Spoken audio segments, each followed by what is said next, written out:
Target with PS Parihar channel में आपका स्वागत है। सुबह के इस वीडियो में ऐसी सूचनाएं होती हैं जो विभिन्न समाचार पत्रों पर छाई हुई होती हैं और विद्यार्थियों के लिए आवश्यक होती हैं। तो आइए शुरू करते हैं और देख लेते हैं कि आज के समाचार पत्रों में विद्यार्थी जीवन से संबंधित कौन कौन सी सूचना है। पहली सूचना उत्तर प्रदेश की है। लिखा है सीएम के आदेश के बाद भी शिक्षक भर्ती के विज्ञापन अटके। और जो नए छात्र हो तो चैनल को सब्सक्राइब अवश्य कर लें और वीडियो को आप लोग देखते ही लाइक कर दिया करें और वीडियो को पूरा देखने की कोशिश करें। सारे के सारी जो सूचना है वो महत्वपूर्ण है। लिखा है राजकीय माध्यमिक विद्यालयों में एलटी ग्रेड शिक्षक प्रवक्ता महाविद्यालयों में असिस्टेंट प्रोफेसर भर्ती के लिए उत्तर प्रदेश लोक सेवा आयोग को साल भर पहले तकरीबन 7,500 रिक्त पदों पर अधिसूचना मिल चुकी है। बीते दिनों सीएम ने अलग से बैठक करके भर्तियां शुरू करने के निर्देश दिए थे। इसके बावजूद दोनों भर्तियों के विज्ञापन अटके हुए हैं। एलटी ग्रेड शिक्षक भर्ती के लिए पिछला विज्ञापन मार्च 18 में आया था, तब 10,768 पदों पर विज्ञापन जारी हुआ था। समकक्ष अर्था विवाद के कारण हिंदी जैसे विषय में शिक्षक भर्ती की प्रक्रिया अब तक जारी है। वहीं पर परीक्षा में हिंदी और सामाजिक विषय पेपर के लीक होने के आरोप के कारण इन दोनों विषयों के परिणाम काफी देर से जारी किए गए थे। आयोग ने पहली बार लिखित परीक्षा के आधार पर यह भर्ती कराई थी। आयोग को एलटी ग्रेड शिक्षक भर्ती के लिए तकरीबन 6,000 पदों का अधिसूचना साल भर पहले मिल चुका है, लेकिन शासन स्तर से समकक्ष अर्हता का निर्धारण न होने के कारण भर्ती अटकी हुई है। आयोग की ओर से अर्हता निर्धारण के लिए शासन को कई बार रिमाइंडर भी भेजे जा चुके हैं, लेकिन अर्हता स्पष्ट न होने के कारण विज्ञापन जारी नहीं किया जा रहा है। और आगे लिखा कि 6 साल से नई भर्ती का इंतजार कर रहे हजारों अभ्यर्थी ओवर एज हो चुके हैं और उनके लिए भविष्य के रास्ते बंद हो चुके हैं। वहीं आयोग को राजकीय महाविद्यालयों में असिस्टेंट प्रोफेसर के तकरीबन 350 पदों का अधिसूचना काफी पहले मिल चुका है। आयोग को 6 माह से स्क्रीनिंग परीक्षा की नियमावली को शासन से मंजूरी मिलने का इंतजार है। असिस्टेंट प्रोफेसर के पदों पर सीधी भर्ती होती है और अब तक केवल इंटरव्यू में मिले अंकों के आधार पर चयन की मेरिट तैयार की जाती थी और इंटरव्यू से पहले अभ्यर्थियों की छंटनी के लिए एक स्क्रीनिंग परीक्षा होती थी। अब नई व्यवस्था के तहत स्क्रीनिंग परीक्षा के 75% अंक अभ्यर्थियों के चयन में जोड़े जाएंगे और इंटरव्यू केवल 25% अंक जोड़ेंगे। तो अब ये बदलाव होगा। बदलाव, अर्हता, नया आयोग, यही सब होगा, लेकिन भर्तियां कब आएंगी ये किसी को नहीं पता है। एक और सूचना है इलाहाबाद विश्वविद्यालय की, बड़ी सूचना है। लिखा है इलाहाबाद विश्वविद्यालय से संबद्ध महाविद्यालयों में बगैर सीयूईटी वालों के लिए जारी की गाइडलाइन कॉलेज पंजीकरण भी कर सकेंगे।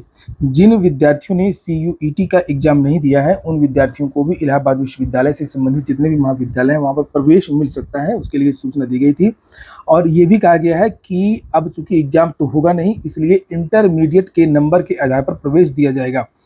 चूंकि बहुत सारे जो पद हैं, लगभग 50% पद रिक्त हो जा रहे थे और यहाँ पर कोई एडमिशन नहीं हो रहा था। ये नीचे यहाँ पर लिखा है कि विश्वविद्यालय ने बगैर सीयूटी में शामिल छात्र छात्राओं के प्रवेश लिए जाने की अनुमति दे दी है। हालांकि पहले उन्हें सीयूईटी में शामिल विद्यार्थियों को प्राथमिकता दी जाएगी। अगर सीट रिक्त रहती है तो इंटरमीडिएट की मेरिट के आधार पर बगैर सीयूईटी में शामिल छात्रों को प्रवेश दे सकेंगे। अगली सूचना बिहार की है। प्रदेश में 12 लाख नौकरी, 22 लाख रोजगार मिलेगा। नीतीश सरकार सरकारी नौकरी व रोजगार के अपने लक्ष्य से काफी आगे बढ़ चुकी है।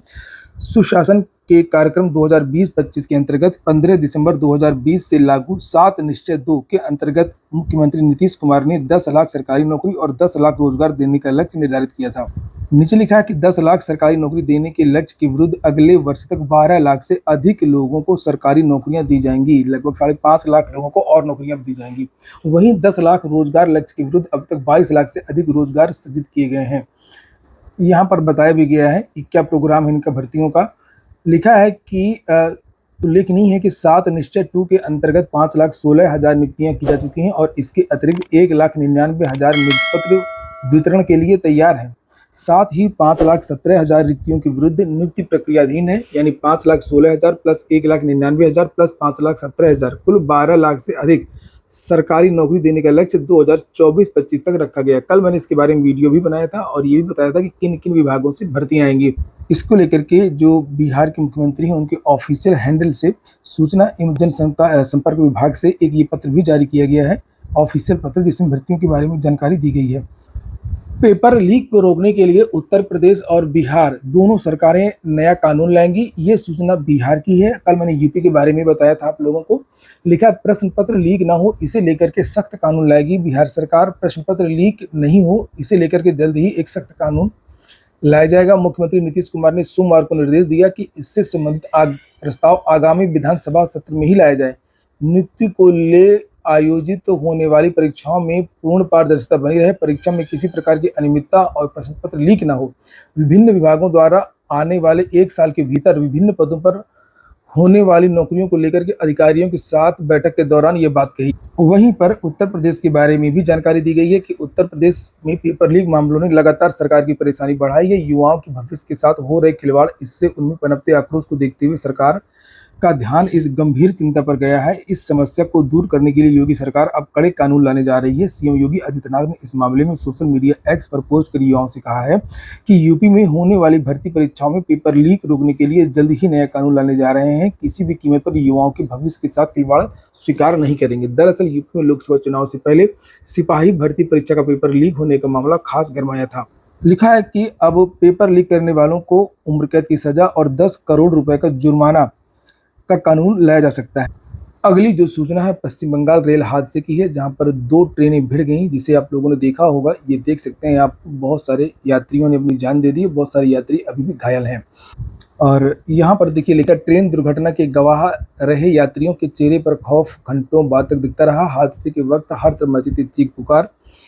लिखा है कि कंचनजंगा एक्सप्रेस हादसे के गवाह रहे यात्रियों के चेहरे पर खौफ इस दुर्घटना के कई घंटों तक याद दिख रहा है और वे दुर्घटना को याद कर सिहर जाते हैं। दुर्घटना में घायल यात्री पुतुल मंडल और सुनील मंडल के मुताबिक ट्रेन रंगापानी स्टेशन के आउटर पर खड़ी थी। अचानक जोर की आवाज हुई और बोगी पटरी से उतर गई। चारों तरफ चीख पुकार मची थी। स्थानीय लोग मौके पर पहुंचे तो किसी प्रकार से उन्हें ट्रेन से बाहर निकाला गया। ट्रेन से बाहर निकाले जाने पर देखा कि ट्रेन की पिछली बोगी मालगाड़ी के इंजन के ऊपर चढ़ गई है।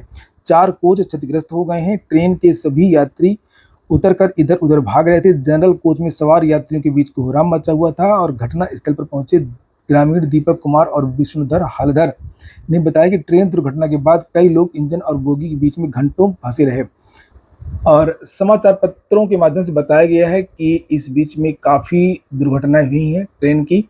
और लिखा है ट्रेन की टक्कर से 6 वर्ष में 12 से अधिक दुर्घटनाएं हो चुकी हैं। और नीचे यहाँ पर उनका आंकड़ा भी दिया है कि 2022 में 22,000 लोगों ने जान गंवाई।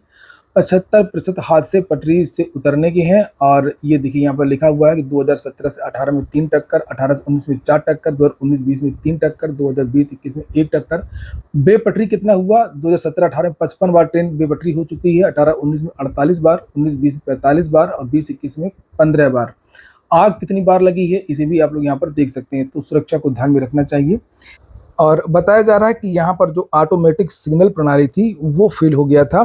और वहीं पर समाचार पत्रों के माध्यम से अब रिक्त पदों के बारे में भी जानकारी दी गई है कि रेलवे में सभी जोनों में प्रोन्नति के 3,982 मामले लंबित हैं। और बताया गया कि कितने मामले ट्रैफिक के देख सकते हैं आप लोग, इतने मामले लंबित है पदोन्नति के।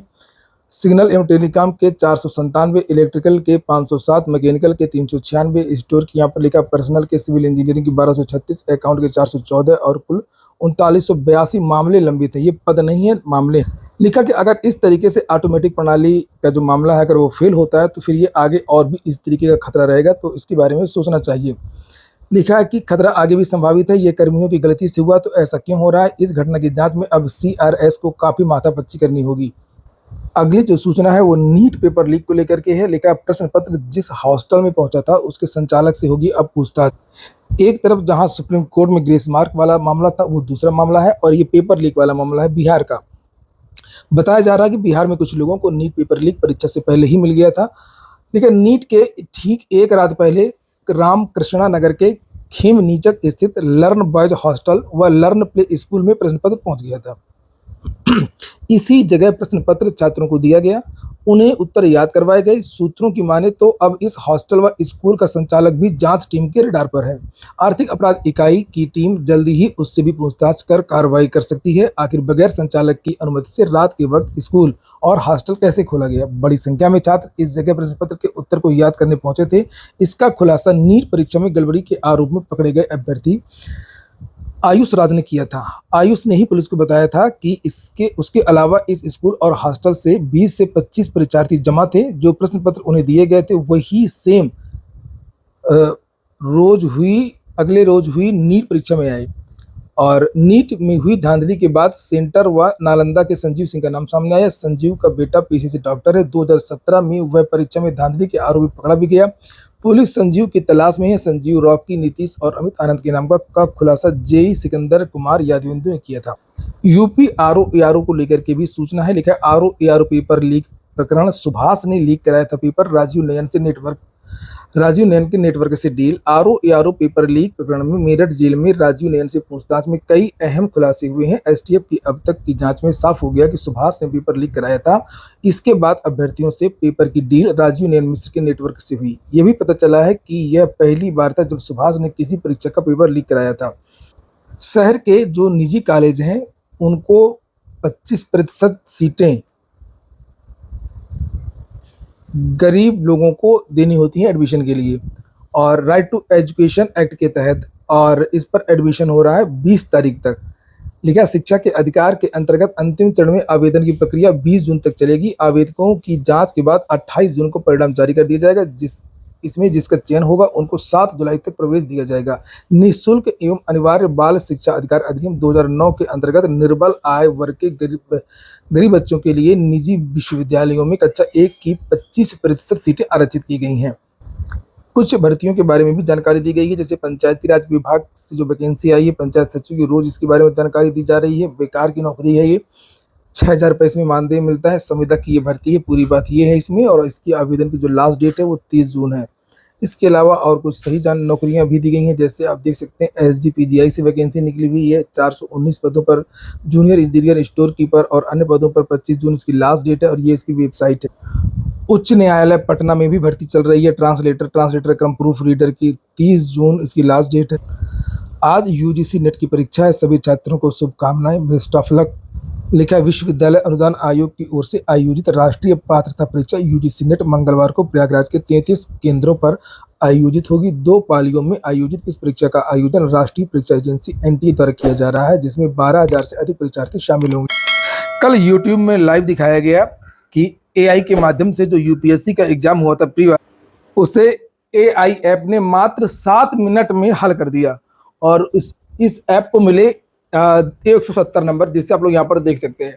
लिखा यूपीएससी के प्रीलिम्स में स्टूडेंट्स के पसीने छूट जाते हैं। जो विश्व की सबसे कठिन परीक्षाएं होती हैं, लगभग टॉप 5 परीक्षाएं होती हैं, उसमें ये शायद तीसरे या चौथे नंबर पर आती है। और लिखा है कि उसको इसने सिर्फ 7 मिनट में हल कर दिया। आर्टिफिशियल इंटेलिजेंस ऐप पढ़ाई को 200 में से 170 अंक प्राप्त हुए। यह एवरेज स्कोर से ऊपर है। एक ऑफिशियल नोट में कहा गया है कि यह स्कोर पढ़ाई को भले ही पहले रैंक पर ना सही, लेकिन नेशनल लेवल पर टॉप 10 में रखता है। इसे आईआईटियंस की एक टीम ने बनाया है। और आगे लिखा है कि यूपीएससी 2024 की प्रारंभिक परीक्षा के ठीक बाद संडे को दिल्ली के एक होटल में शिक्षा से क्षेत्र, यूपीएससी समुदाय और मीडिया पेशेवरों की उपस्थिति में यह परीक्षा हुई। पूरे पेपर को हल करने में मात्र 7 मिनट से भी कम समय लगा। इस प्रोग्राम को ऐप की साइट और यूट्यूब पर लाइव स्ट्रीम भी किया गया। पढ़ाई के उत्तरों की तुलना ओपन एआई, माइक्रोसॉफ्ट और गूगल जैसी बड़ी कंपनियों की ओर से व्यावसायिक रूप से उपलब्ध एआई मॉडल के साथ भी की गई। तो अब एआई ही सब कुछ करेगा और पढ़ाई के तौर तरीके भी बदलने वाले हैं। अंतिम सूचना बीएड एंट्रेंस एग्जाम रिजल्ट की है। लिखा है बीएड प्रवेश परीक्षा 25 से पहले आ सकता है परिणाम। बुंदेलखंड विश्वविद्यालय 25 जून से पहले बीएड प्रवेश परीक्षा का परिणाम घोषित कर सकता है। रिजल्ट तैयार करने का काम अंतिम दौर में पहुंच चुका है। त्रिस्तरीय जांच पूरी होने के बाद परिणाम घोषित कर दिया जाएगा। बुंदेलखंड विश्वविद्यालय की ओर से 9 जून को राज्य स्तरीय संयुक्त बीएड प्रवेश परीक्षा का आयोजन किया गया था। आज कुछ छात्र मुख्यमंत्री के जनता दरबार में गए हैं। ये छात्र खास तौर से यूपी SSSC की भर्तियों के हैं। आगे जो वार्ता होगी मैं आपको बताऊंगा। मुख्य मुद्दे कौन कौन से हैं। एक पुरानी एएसओ वाली भर्ती है 2016 वाली, और आईटीआई इंस्ट्रक्टर इत्यादि के भी विद्यार्थी हैं। तो ठीक है दोस्तों, ये हो गया आज का वीडियो आपको अच्छा लगा हो तो वीडियो को लाइक अवश्य कर दें। और जिन छात्रों ने अभी भी targetwithpsparihaar.online वेबसाइट को विजिट न किया हो तो targetwithpsparihaar.online वेबसाइट को जरूर विजिट कर लें। पूरा वीडियो सुनने के लिए बहुत बहुत धन्यवाद।